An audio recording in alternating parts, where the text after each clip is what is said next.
Chikura pa wodwe ho wonti ase mama yanko asori no na yenwie church na fi next week no yanko abata ne we ma chikura ono na awo no so obutimu sa sentime mama na wo me papa na wo me on pene ni ma hwekura bi na no me nko a eno nti no ufiri sa asafo no dabi man free mo metena asafo no mu by somewhere we kwa asafo no fan say year 2001 me free asafo no mu 2006 was an enche bibrisa wow ana me free asafo no mu bra na afa me hu say adomo ha me mintimi ni di me kwa na makoka kye na me nam ani me hu no wo mani so sometimes me nam krom ti hu say jata se ba ku na ba ku di me ha wow na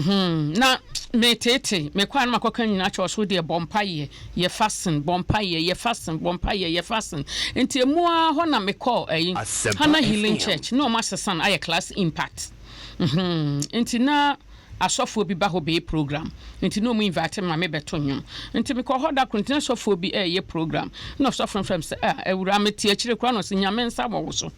na nyame de wo ba wabusua mu for purpose enso abusua na ehunu won soro me bra ye wo to ho enti no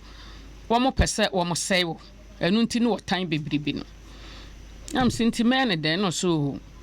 sua nyame asem na asori ya preach nam so okay enti afia no me sha se me preach kam enti na me preach kam sa Asempa FM me preach kam no mo chamade ye chem sika sa enti preach kam a yie enti dakoro na sofo bi invite me call sofo pani bi ho agbushe poforiata ana de me call ne ho enti ode me call no ye koye program ni wie pe no na osinya mensa wo me so enti abie bible school enti memre bi anam so kenam chen so minimum homa no so wo de bra anam so okay mate enti am papa na je me feso wanyi misika wanyi me hwe o ma me ko school ni be me ko ni 6 months na msan ko be 3 months aka enti na fe mitime kenkan bible mu kakra enti da ko no frem say ade no ame ye no be on be ye me sohwe enti sohwe no be ye mo bebi same Abraham emfia wodi ye Isaac emfia wodi ye Moses emfia wodi ye ansa na nyame frɛ no adwuma wo ye ansa na wodi wu emfia odi ye ansa na wo nam so okay enti men kwahwɛ bible di mu nam so mate enti behwɛ bible no mu enti ko ye okopus nyame adom eduru ho me paase na odin ni me asesofo na hone de enu achi de me brɛ ye papa me ka se ma mra na me boa ye show sofo wie no ye share me sofo wie nso me brɛ ye papa obrɛ shase sei obrɛ ne shase se adwuma bia ni ho mi so bibia mu ana ye meka ya show sofo wie awie me ko firi obi ade akra se me koton na me de sika na koma na ye meka so bia ni ho hwe nkwala na ana so bude ne bia bo enti papa na nyame adom nso na me ka na me bra ma bompa ya mansa enti dakro me wo hwa me sugu nyame so na beka chem so wa ne rifle wom de ba fie wo to ye no ono na da so na 27 ono nko ade ne be no ye teacher ni odi machi no ti ne nyina achi no watu kwan so say no ma ne me a esimi papa so mfa sika na ma me point number 4 esi papa no so mfa sika na ma me esini so mfese say o mani me invite nyina so mo mama mra no obeware somewhere year 2002 na me papa tena invite ne so na wo ba akofo o papa no ma me town enti no nyame anim ni na mani nka fie enti dakro na me ma me frem say matena ne nkyanya ma wo mamu na enti mintu fie ha point number 5 nam so ke wakasa mate me danase enti me na mu am koshia madam fu no so ne bra be se on completed bi wo yechi ho na wo ye sofo na me ye sofo abeso on completed bi wo yechi ho nam so ke enti me ko boss ayi archbishop amane no mam sika na mbe bo pa na omu do fie ho nyanum se sankwara na mdo mu kugu skani ba pa enti ni nyina na miguso na migusu me kanya me asam na wo ka me kanya me asam na makoye crusade makoye sorry emi se wo ka say la woni so yata tanusu arehwa ka ho baba ensem ni bi wo na asu di acha but wo Kristo a wo wade nyinara wow enti sese no pempenso anya me di madu nti ade bi wo ho a me bu se necessary ba enti na baaye because ade bia ni ho anyame ma ho kwan a ebetimi aba wakwan mu and a woman me share ye ma o ma o fa bofrafo yi kwatsa on computer there wow me fa ne kwa me nam so ma sister bia na me ka se ne dan boye de ho ne yire ne ma twi ne o mu gu me fam ne o mo sere me se me madi machi sempraku awo enti satans me kan me niam gu ayi wo de san ayi milk adakam awo ana masesa me niam gu ne ba akoso me ba pani no na ba akoso me ana me kroport ekita me ba boy na me de ne kire wo no enti sister ne sere me sa because ono no ni kunu ennete ana mbisa se sister ntime na wo sere me sei no se me sere wo a wo ye kwan okay nyame osesa hyebre no te ase wo nguye ana me gya ne hona me koye but da bia me komi nkotodwa ni ma me sere me ma no because na nsem mi hia no wodo me ma oba manim ka chem so obebe fie boni bia wayem no me mfa nche no etukotna uncompleted house no and no money asofodie no na otumi ko preach me ko se me ba pani ne wo ha ba yo no nduko preach na wonye ska kakra me ko preach na ma de aba sesa nso bia asori bi wo ho a me ko gina mu a me ko to nwom a ne bia sika e be chem ne bia sofo ne de ama me enu nti no te se bia asofo man ne nyotofo ne ya motai fama ne mu asofo ne nsa no bu ma na wo pe wo ne ade se wo tin so abugya na so se no wo fa sa wo ha no bi mu oh papa no de bi me no manim sa de manim kura wontim manim nka so wo pe eno de wo kan de no de menhia bi ne mo me bre se bia me yonko sofo akra no invite me se bia me meye program on makoye program akra wi no ono amposika kra wo yi agya wo kwan se ne members nyina be hu se o begya wo kwan ana se wo pe bibia hye won sama wo de afeka ana ese wo kwakwa ebeduru bibi na ese wo ho afono no wonu a wontimi nka cho se bia ma ho bio but attitude to wasu no e che se wo hia wo wow ai asofudie mu de me bre ye papa me kase mamra na me boa nanso ni nyina no na me de mani to me manimu a na me sinkete se me sade enkrofo masai no me nya me ba ho manense eti no efi ho na wo de ba ye ho wo asempa efiri ho no me ko me free Archbishop ho no na ye sofo ba ko bekum ho word of testimony e wo Malam Johnson Maxwell e champon na me ko ne ho me ne ko ye adwuma be ye echeyi me ne ye adwuma cheyi na ono nso gu me so ho se masom na che nti oja me kwan se nka me mra metima sori nti me firi ho no a me baaye no na me bra danfo bi afiri abrochire be no so waba abesi asodan e wo beje wa home nti no wo pesofo Asempa FM na me ko ye me ko hwe ho nti me hya ase no a enwumutu anuam na fe mantam ho no nipa eba na nipa eba na nipa eba na nipa eba nti in fact me kwa ye man kwato ne yire wo ho nti ya asore no ama ne bra ne fra brochire baaye no om se ne yire kwa brochire nti ne yire ne baaye no e no se ayi wo ba na ne ba no eye sofo nto peso akofa ne bo because na nipa ba so ne mu na ye kura nipa ba ye at least 400 Asempa FM na nipa ba sori ne mu ye crusade ye ko fe de na so papa ne invite asofo bi mu omo ba ho wo mo ba mse papa wo de to bu ye mfa kompa bu ye de be kompa ba mse asofo e wo fra mo bai papa bi ase na me de mahunu wo koka na papa ne bu afu nti de ba ya na se afe de okofa asofo bi ba ho mo be odeni no asofo ne fiti fa ko na odeni na apostle nti odeni na apostle no ana wose sa na tie dia meme nhye na senam se da bi nyame mu no so ba ye kro odeni na se pastor enken ha me but ofitin ya wa odeni na se apostle dia mintime nhye na se menene nya adwuma bi na me firi ho enti me firi ho no na me preach ka mu na me preach ka mu na me preach ka fe na me sa akọ sohwem be hu se me ba ho kra ne mapira e wo me nan anim me ko preach ya na ka eja talk animu nti yesu nuwa musume enuwa musume na da na wa mo pa eja na anu papa me tifia bia sa wi o na ko bo be da na ya sa me ko be dia papa jani dumisi me bi wan Allah go de da ka du pa ya de da ka me tifia sa be ya Anopa non do ekobodu ba ko. FM. Na mete nia ne se sore koka masam. Oni je da kid me fancy ya. Yeah, to fire there for the baton. The fire did it for the car. Hard one. Nyame trap. Ana wugame, ana nemu buye. Ya dia ni twa wo musum mi se. Fire did the car and the woman of God. Hard one. Shamine. Shamine ni papa. Nyame trap. Nyame adoma next week you better aso you better aso na asem na no edin the swatata me so no mal me say no has a qualite one hey so for chicken no ja to kenu so for ni dwane maka na dwane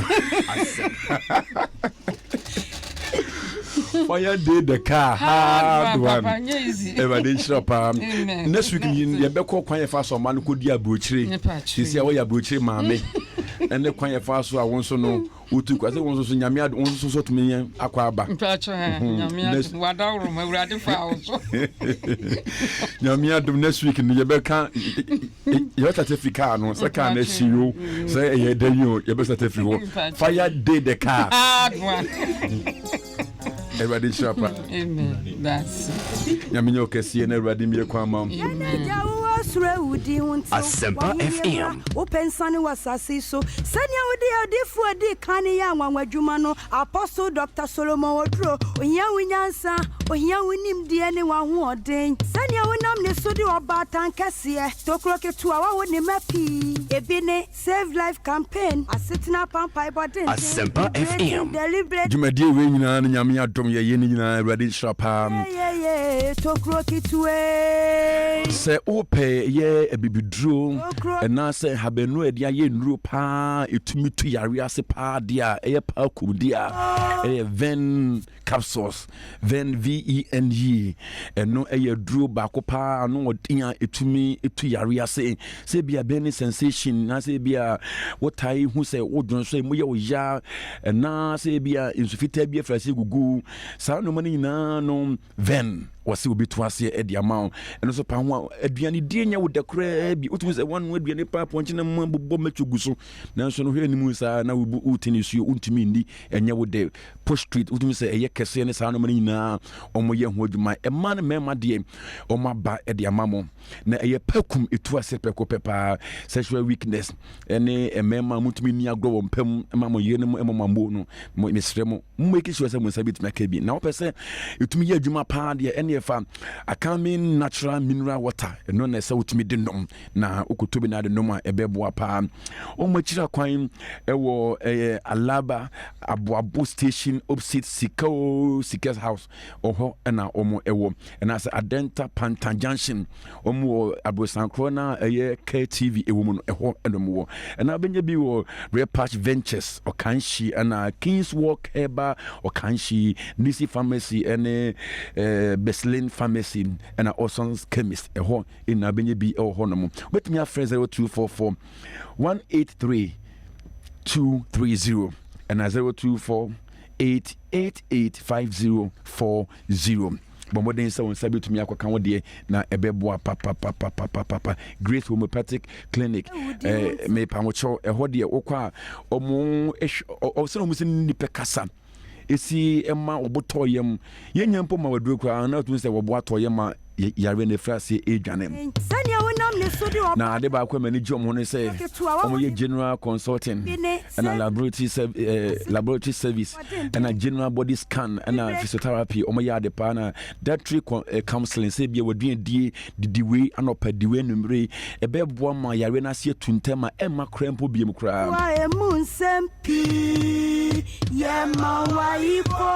yare bi ha obia de me pa cho Grace Homeopathic ombeboa papa ombechira kwan ewo Medina Akachiabo eho no mo last stop eho enomo momodia na frɛ eye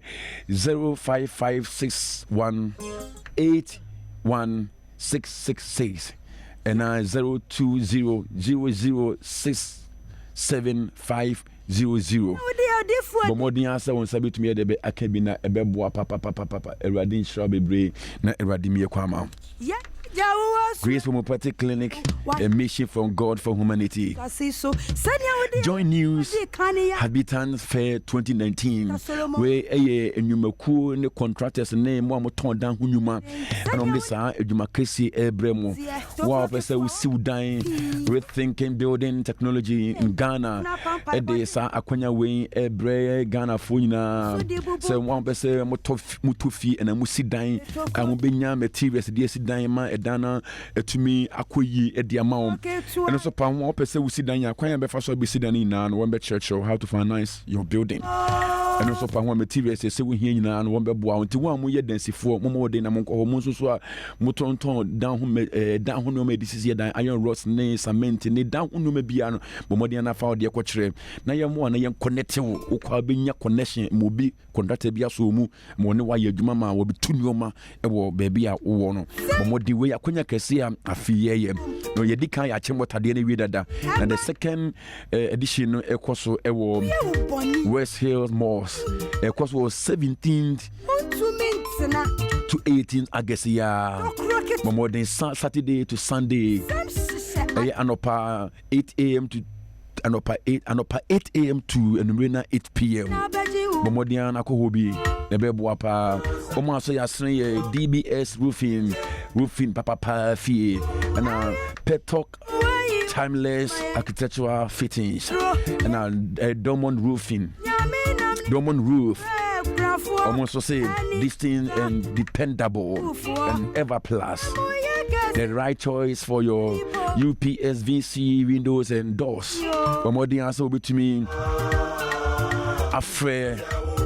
Now don't want shit myself. We say be free 054 690 8179 and 0544 310864. Join News Habitant Fair 2019, rethinking building technology in Ghana to give true meaning to affordable housing. Tabia Heba Mixer. Many papa Eba malaria padia. Anyway, president will be twice a papa. Sa whenever you are body pains in the office for you now, the Tabia be twice and you would travel SB be at Weguno. Omundo dear Eba Kumasi Asante Memoni Accra Ghana had the near butchery dear. A month for Toshe play mutu kwine command crop for Yajuma butchery. Open the case here to Padia and a Bomodia Rapash Ventures or Kanshi Royal Victory for and a King's Walk or Kanshi and our phrase 0243 686861 0243 686861. Tabia Mixer, your true and authentic herbal medicine.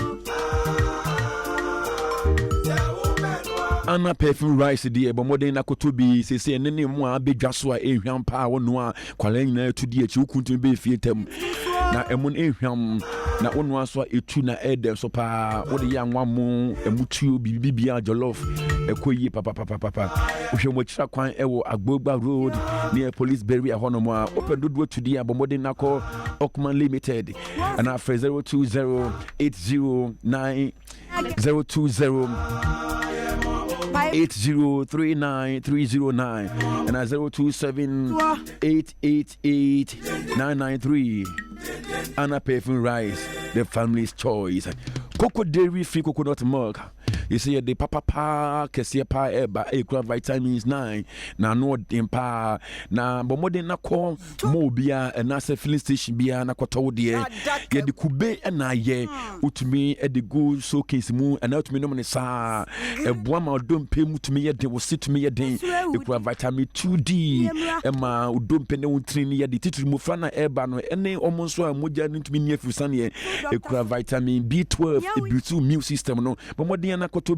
be a very good pa Emma titula software ni creator wa phone ya wo phone mo friend say ko school person sua de ehu ade ye e wo school there but modern na to be ma wo ba opekese to pa de abuko shop bi a mo obenye bi ato ho na frɛ 02744400180 02744400180 Borges olive oil anadwi asetena pampa bodin den ebo 12 ye bedwa so be bompa ye bomodia se won sabi tumi da kan bi me bie phone lines na to mu na wa wo frɛ wa dwinkyere bia wa frɛ odwumadie so asempa phone lines 0302216545 0302216545 Yami adoma na dwi Borges olive oil ene de be bompa ye bomodin so sabi tumi ka bi wona soto akese ne nketewa Ebacho ubetumi afrɛ wala ne so tokwe kitwa udin bebe ka safi papa na grandpa no it is saying Ebacho then na kache tiefo meka tiefo ne TNT Reverend Lumodo na oya osofo na kokon de na baba pampacho all night no time na ya we no ade bia me show online but radio na me so that catch me pacho ya sempa ya anajo 12 and nanajo 12 ya and ye was 12 to 3 asempa me for almost 6 million a year all type grandpa ya mi sure papa to krokitwa emunsempi udini me bia ka se free papa opare ni me so ewusu eje yiti wusu wo yo opare asem kwa senya minifa ekan sem ne je tofa mu de odwane aka ahye no but ebi nso atimanimu ewo ebra ye fa ensanwo mu akra ene kumasi card ni na ye fa ensanwo mu kroni mu no ba ko sa ye nton bi that was that time me refi year no that o just toka mu sa dia no no so preach mu no anye den ne ho anka wow we ama me hu se wow eya kuma pemu na won fi no wode sum nyankopon ebre a wo ye n'adwuma no nyamishra tokro ketwa emusempi udin bebe kese fi papa ade ni moni me kase prof ankobere eja miti of ankobere ya eja ni ani wi apetie onyankopon o pese wode ye bibia odu be fa jimu ansa edu be nya dansi ma ka she etwitwa wona nyina ebia na se wote wa woken nje zo e kristo ni a etimi hye unkuran ema wonya gidie wo kristo sumu se onyame na yesom no wo fa bremu nyina akiri kura na obepegya nyamenshira ye de jumade ne besi ase ye be no enya be me book na matchro ne the real man me book na ya tro no benye bi ewo eye my destiny and the wo benye bi ewo eye the Anglican bookshop and I say be Holy Trinity na so benye bi so EPP bookshop wo benye bi ho kwa wo benye bi sa book ne bi ato ewo ho no mo moden se nyame ade mo cha anopa Royal Victory Family Church ye mpa bo kwa benya e free anopa 7 kopim awiana 12 but Friday day e all night e kwa benya sa mpa bo na me pacho benya no wo Facebook ebra konti yenya kwan kekan Facebook but Kwame Michael with Facebook say God bless you Reverend Kwachi Michael was God bless you Reverend Charlotte Odro. In fact, you are making my day fulfilled. Oh, hey, free Italy. Mama Eradin Shop, I was some no a shank phone crime pa. Your office number is 0244 883 702 0244 883-702 and 0242-141-707 0242-141-707 because on the 12th to on the 18th Obuase Adanse CCC asetena pampa bodenden ba anadwi ebeshia opeso ne ebom pa anadwi 12 men na oni emompa ye na Erade ebeshia pa that's the yebeshia Erade enshama pamfo nyina bye bye FM Asempa FM Basi, father, I didn't ready